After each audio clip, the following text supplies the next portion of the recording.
we guide you through how to clone a voice in CapCut. So the first thing you need to do is to open CapCut on your computer and start a new project.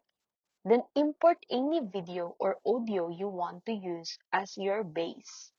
Next, go to the Audio tab on the left side panel and click on Text to Speech or Voice, depending on your version.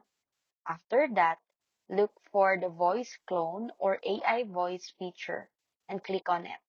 You will be asked to upload a sample voice to make sure your voice recording is clear, with no background noise, and at least a few seconds long.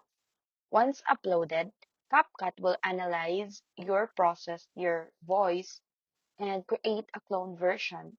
After processing, type any text you want and select your clone voice as the output speaker. Then preview the audio to check if it matches your original tone and style. If everything sounds good, click Generate and drag the voice into your timeline. And finally, adjust timing, sync it with your video, and export your project in high quality.